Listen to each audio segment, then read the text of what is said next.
The pre-NHL era. Before the NHL, hockey in Canada was a patchwork of local leagues with their own rules. In the 1870s and 1880s, it was strictly amateur, with players from universities and local clubs skating on frozen ponds or makeshift rinks. There was no standard for rink size, rosters, or positions. The first major step toward modern hockey came in 1875 in Montreal, when McGill University students played the first organized indoor game with defined rules at Victoria Skating Rink. This standardized approach spread quickly.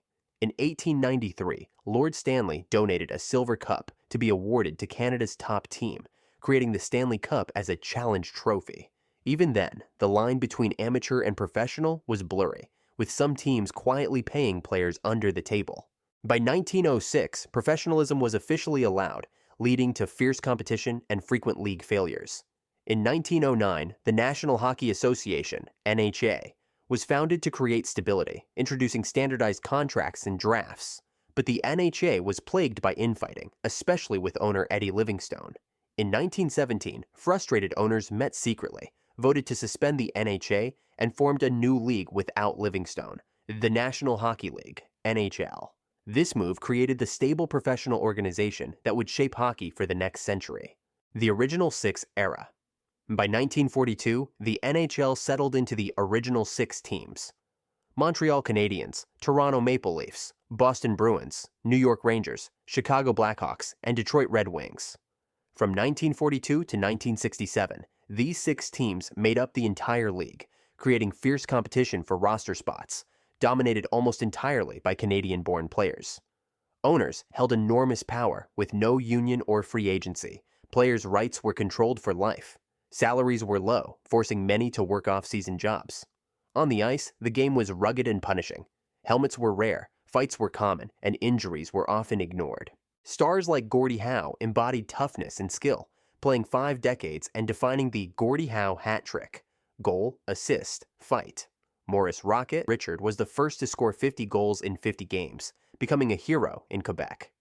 Goalies faced brutal risks until Jacques Plante introduced the mask in 1959 after taking a puck to the face. It was an era of dynasties. Toronto and Detroit won multiple cups, but no team dominated like the Canadiens, who captured 5 straight from 1956 to 1960, with legends like Jean Béliveau and Doug Harvey. Yet this small exclusive league also left much of North America without NHL hockey, paving the way for the major expansion to come. The expansion era. In 1967, the NHL doubled in size from 6 to 12 teams, ending the original 6 monopoly. To prevent rival leagues from claiming new markets, the NHL spread to cities like St. Louis, Minnesota, Philadelphia, Pittsburgh, Los Angeles, and Oakland. Early expansion teams struggled with thin talent pools, but the move built fan bases in new regions. The league kept growing, adding Buffalo and Vancouver in 1970, then Atlanta and the New York Islanders in 1972. The Islanders proved expansion teams could become dynasties, winning 4 straight cups in the 1980s. The biggest disruption came with the World Hockey Association, WHA, founded in 1972. The WHA challenged the NHL's control over players, offered big contracts, and recruited European talent the NHL ignored. Bobby Hull's $1 million signing with Winnipeg gave the WHA instant credibility. After years of legal battles and financial chaos, the WHA folded in 1979. 4 of its teams, the Edmonton Oilers, Winnipeg Jets, Quebec Nordiques, and Hartford Whalers, joined the NHL. This merger transformed the league, introducing new markets, European stars, and new playing styles. It also brought Wayne Gretzky to the NHL. Gretzky had signed with the WHA's Oilers as a teenager and was never drafted into the NHL. Yes, the greatest player of all time was never drafted in the National Hockey League. When Edmonton joined in 1979, he came with them automatically, launching one of the most dominant careers in sports history, without ever going through the traditional draft. By the end of the expansion era, the NHL had grown into a true North American league with 21 teams, laying the foundation for the international, star-driven game we know today. The goalie mask and defensive revolution. As goalie equipment evolved, so did the style of play. Masks became standard after the 60s, a change sparked by Jacques Plante's famous decision in 1959 to wear one after taking a puck to the face. Though initially ridiculed, Plant's move paved the way for the entire position to transform. By the late 1960s and early 70s, every goalie wore a mask, leading to a new era of creativity in mask designs, but also in technique. In the 1970s and 80s, goalies started moving away from the old stand-up style toward the butterfly style, dropping to their knees to cover the bottom of the net while sealing off the ice with their pads. Pioneers like Tony Esposito refined it, but Patrick Roy perfected it, mastering angles, rebound control, and glove work to become one of the most dominant playoff performers ever. Roy's technique inspired an entire generation, turning butterfly goaltending into the standard. At the same time, goalie equipment itself grew larger and more advanced. Pads got wider, chest protectors ballooned. Helmets evolved from simple fiberglass masks to full-face cages with molded shells designed for maximum safety. These improvements meant goalies could challenge shooters more aggressively, absorb pucks with less fear, and cut down scoring angles even more effectively. Coaches also adapted to these changes with new defensive systems. The neutral zone trap emerged, a strategy designed to clog the middle of the ice and force turnovers before opponents could even enter the offensive zone with speed. Teams collapsed around their net, blocking shots, clearing rebounds, and turning games into defensive chess matches. This approach spread across the league, making games slower, tighter, and less open. By the mid-90s, the NHL faced what many called a scoring crisis. Goals were rare. Offense-minded stars were constantly hooked, held, and interfered with in the so-called clutch-and-grab era. Referees let a lot go, contributing to a grinding physical style that stifled finesse. Even generational talents like Mario Lemieux openly complained about the obstruction, with Lemieux briefly retiring in 1997, partly in protest over the league's unwillingness to enforce its own rules. Meanwhile, goaltenders reached new heights. By the late 90s and early 2000s, the league was dominated by giants in the crease like Martin Brodeur and Dominik Hasek. Brodeur was a master of positioning, rebound control, and puck handling, often acting like a third defenseman. Hasek was unorthodox, with his acrobatic, sprawling style stopping pucks in seemingly impossible ways. Scoring dropped to historic lows. The 1998 to 2004 period became infamous for its low-scoring affairs, with many games ending 2-1 or even 1-0. Fans and analysts debated whether the game had become too defensive for its own good, setting the stage for major rule changes in the post-lockout era. This era fundamentally changed hockey strategy, emphasizing systems and structure over individual brilliance, and forcing the league to eventually confront the question, how do you make scoring and excitement return to the game? The European integration era. While European players first trickled in during the WHA days, the 80s and 90s saw a true wave that permanently changed the NHL. The WHA had opened the door by actively recruiting European stars, proving that overseas talent could thrive in North America. When the WHA folded and merged into the NHL in 1979, those players came with it, making the old barriers harder to justify. Trailblazers like Borje Salming showed the way. Joining the Toronto Maple Leafs in the early 70s, Salming became one of the first European defensemen to excel in the NHL, proving he could handle the physical, often brutal, North American style, while adding new dimensions of skating and puck movement. He faced intense prejudice and abuse early on, but earned respect league-wide as one of the toughest, most skilled players of his era. As the 80s progressed, European stars didn't just adapt, they thrived. Jari Kurri became Wayne Gretzky's lethal wingman in Edmonton, combining Finnish precision and hockey IQ with Gretzky's vision to help the Oilers become a dynasty. Peter Stastny defected from Czechoslovakia in a dramatic escape to join the Quebec Nordiques, bringing with him a slick playmaking style that made him one of the NHL's top scorers through the 80s. By the early 90s, the fall of the Iron Curtain transformed the talent pipeline. Soviet players, once unreachable behind strict government controls, were suddenly able to leave for the NHL. Teams scrambled to sign them. Players like Sergei Fedorov brought explosive speed and two-way brilliance to the Detroit Red Wings, becoming the first Russian to win the Hart Trophy as league MVP.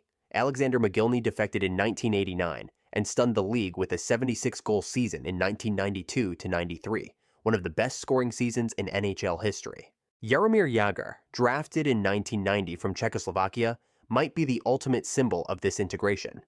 Combining Eastern European skill with NHL conditioning and toughness, Jagr became one of the highest scoring players ever, with a career that spanned decades and continents. The influx of European players didn't just add talent, it changed how the game was played. North American hockey had long prioritized grit, physicality, and dump-and-chase strategies. European players brought an emphasis on puck possession, east-west passing, creative zone entries, and finesse skating. Coaches had to adapt systems to take advantage of this new style. NHL teams began hiring European scouts full-time, building global networks to find the next great talent. Fans around the world took notice too. With European stars leading teams, the NHL gained a much broader international audience. TV deals, merchandise, and fan bases grew overseas, helping turn the NHL from a mostly Canadian and Northeastern U.S. league into a truly global sport. By the end of the 90s, no one questioned whether Europeans could succeed in the NHL. Instead, teams competed fiercely to sign the best prospects from Sweden, Finland, Russia, the Czech Republic, Slovakia, and beyond, making international scouting one of the most important parts of building a championship team. The salary cap and post-lockout era. The 2004-05 season was lost to a lockout, but it changed the NHL forever. The cancellation of the entire season was a wake-up call for both owners and players about the league's financial instability. Revenues were uneven, small market teams struggled to keep pace with big spenders, and player salaries had ballooned. When the league returned in 2005, it introduced a hard salary cap for the first time. This cap was directly tied to league revenues, creating cost certainty and leveling the playing field. The days of the richest teams simply buying all the best talent were over. Suddenly, general managers had to master cap management, prospect development, and creative contract structuring to stay competitive. But the changes weren't just financial. The NHL also seized the opportunity to overhaul how the game was played. The two-line offside pass rule was eliminated, allowing for long stretch passes that sped up transition play and rewarded skilled puck movers. Clutching and grabbing, the hallmark of the dead puck era, was targeted with stricter officiating. Defenders could no longer hook, hold, or obstruct speedsters without getting whistled, opening the ice for more creativity. Power plays increased, and special team strategy became critical. These rule changes instantly transformed the product on the ice. Offense bounced back, scoring chances increased. Fast, skilled players could finally shine without being mugged in the neutral zone. This new environment was perfect for a fresh generation of superstars waiting to take over the league. Sidney Crosby, drafted first overall in 2005, became the NHL's poster child for its new era, a blend of vision, tenacity, and leadership that helped rescue the league's image. Alex Ovechkin, drafted first in 2004, but debuting in 2005, was the perfect foil, a flashy, physical, electrifying goal scorer who reignited highlight reels and set the standard for modern snipers.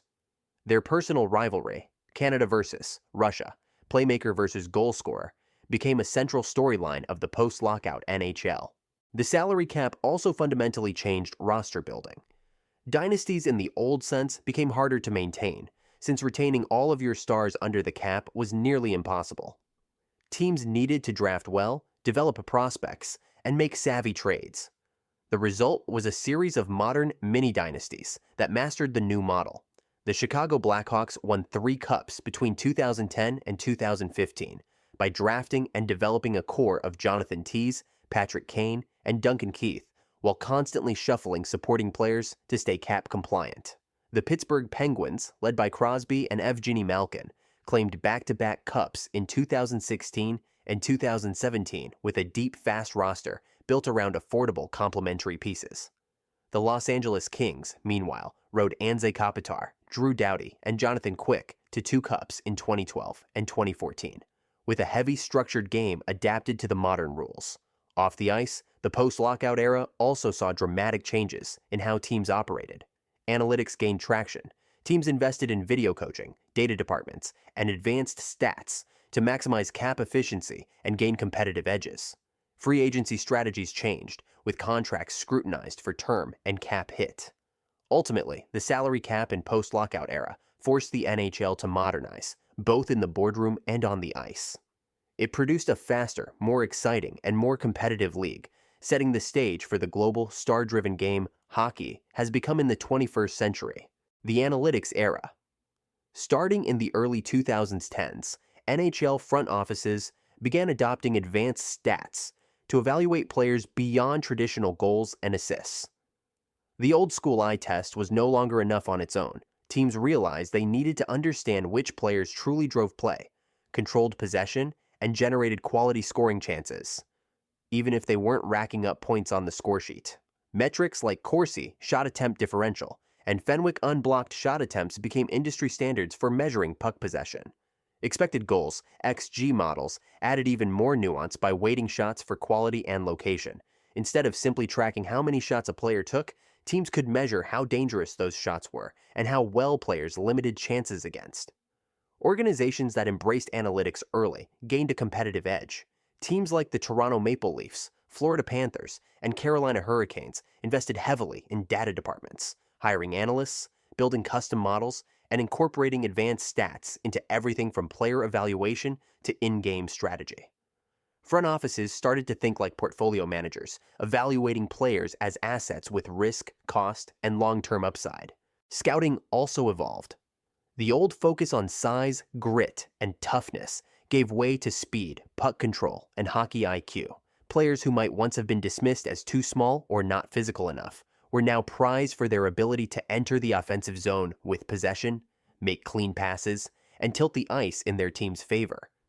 As the analytics revolution spread, teams began to prioritize draft picks who could drive play analytically, not just fight or hit. This shift also transformed team-building philosophies. Fourth lines that once featured enforcers and grinders were reimagined as lines that could maintain possession and generate chances. Fighting declined sharply, seen less as a strategic necessity and more as a liability that could cost valuable penalties. Special team strategy also improved, with analytics breaking down power play setups, penalty kill formations, and face-off tactics in incredible detail. Coaches adapted by encouraging more aggressive, possession-heavy styles. Breakouts became more structured. Zone entries were tracked and optimized. Players were taught to carry the puck in, rather than simply dumping and chasing. Defensemen joined the rush more frequently, adding an extra layer of attack and creating numerical advantages. Meanwhile, goalies weren't left out of the analytics wave. Advanced metrics broke down save percentage by situation, even strength, shorthanded, high-danger chances, helping teams evaluate goalies beyond their raw stats.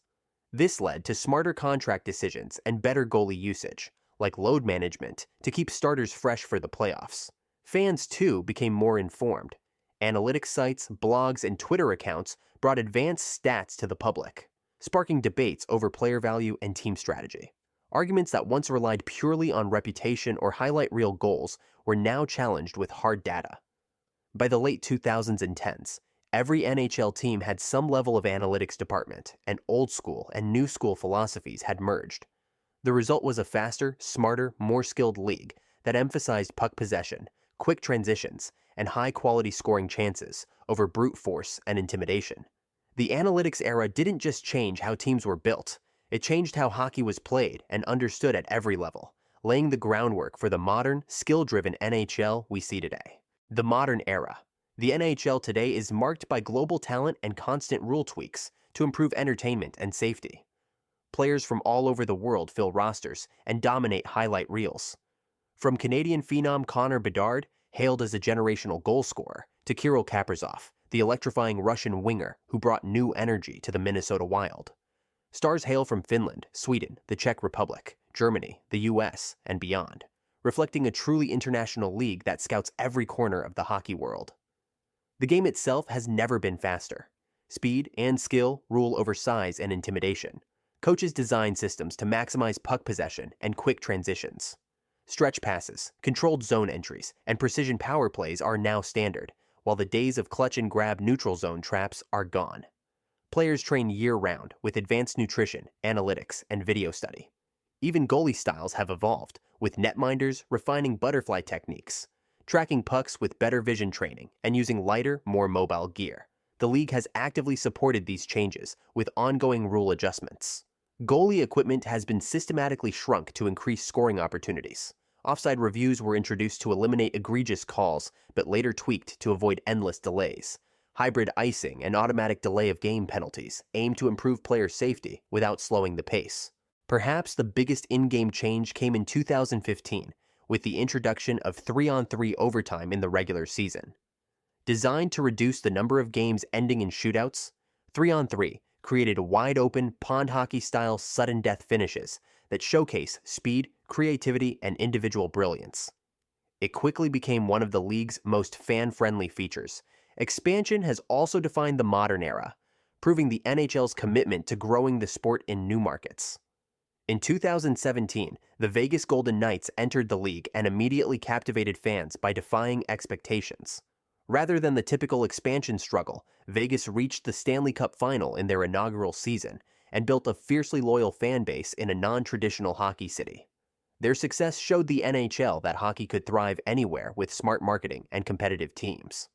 Seattle followed in 2021 with the Kraken, bringing the NHL to the Pacific Northwest and adding a 30-second franchise. The Kraken embraced modern branding, sustainability initiatives, and advanced fan engagement, building instant rivalries with West Coast teams. Both Vegas and Seattle showed that the NHL was no longer just a Canadian and Northeastern U.S. league, but a continental entertainment brand with broad appeal. Technology has also transformed the fan experience. High-definition broadcasts, multiple camera angles, and on-demand streaming let fans follow every moment. Advanced stats and real-time tracking let even casual fans debate player value, like GMS. Social media connects players directly with fans around the globe, while league-sponsored international games and events introduce NHL hockey to new audiences. The NHL has also taken steps to address player safety, especially around concussions and hits to the head. Department of Player Safety reviews have tried to balance the sport's physicality with protecting its stars. Rule changes discourage blindside hits and boarding, while medical protocols for suspected head injuries have grown stricter. Off the ice, diversity and inclusion initiatives aim to make hockey more accessible and welcoming. From grassroots programs to international development camps, the NHL is working to grow the game beyond its traditional base, hoping to secure its future in an increasingly diverse world. Overall, the modern era is defined by its commitment to speed, skill, and global reach. A league that's constantly evolving to keep fans engaged, players safe, and the sport more competitive and entertaining than ever before.